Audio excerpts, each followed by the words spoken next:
Welcome back to Studio 62. It's that time again for us to solve some of your DIY conundrums in our Ask Jaryd segment. Today we're showing you how to solve some of the most and save some of your most precious memories by using shadow boxes. We're always happy to have furniture designer and former Hollywood prop builder Jaryd with Mobley Farm Tables in studio this morning to tell us about some of these projects. Thank you so much for being here. Hey, good morning. Thanks. It seems like it's been forever since we saw you last, but we're glad to have you back. And you always bring a really cool project with you. And I'm really excited about this one because everyone's always looking at ways to, treasure those precious memories and keep them and display them around the house. And you have the perfect answer to that. Yeah, and most of the stuff I already have. And you probably have it as well, like some old frames around the house. Okay. So one of the things, and shadow boxes can either be mounted on the wall, they could be placed in a corner of a room, they could be on a table. So everyone's seen them. Even if you don't think you have, I mean, explain what a shadow box is for those who don't know. A shadow box is basically kind of like a picture frame situation that has some depth to it. Yeah. Exactly. So this I actually made from a small frame, and I had some dimensional lumber. I cut 4 sides, and you can either mount this to the wall. This is a small box, so I put some light holes on the top. On the top of it? Yeah, so you can kind of see. And that's very easy to do. You can either, I screwed the box to the frame, but you can use some construction adhesive. Okay. Just as well.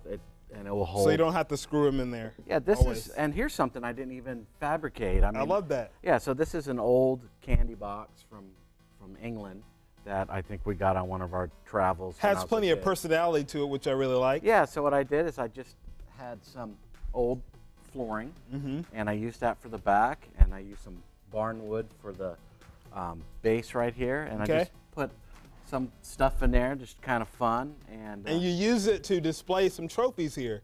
Look at that. This is really one of your trophies? Yeah, it's my BMX trophy. Look at that.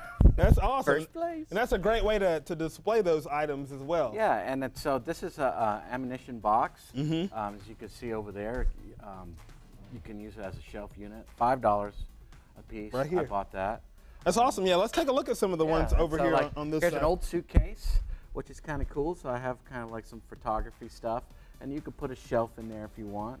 And this could even be hung on the wall. And it's really beautiful in there, so you don't really have to do a whole lot. Take an old camera or something like that and put it in there. Pictures as well. Yeah, so when you go to thrift shopping and you kind of see something like this. And you see these all over, these old suitcases. Yeah. I mean, we've even made some out of Jack Roper's old suitcase. You can, whatever you have laying around. Yeah, a little bottle collection for that. And you can stain or you can chalk paint the back if you wanted to. And they're really kind of neat. You're always telling us, if you see trash, think treasure. Don't think trash. That's, look at this.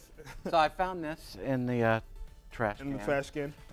Today, but this dimension of this frame would make a great shadow box. Yeah. For a shelf. And that's kind of how you have to think of shadow boxes, is a really great way to display some of your stuff that gives originality to. Right. So you have kids' trophies, you have old cameras, old things laying around the house. It's always a great way to family use these collectibles. Yeah. I mean, it's, little stuff that, and it's really easy to make. So get creative. Definitely go to Facebook and check out Jaryd.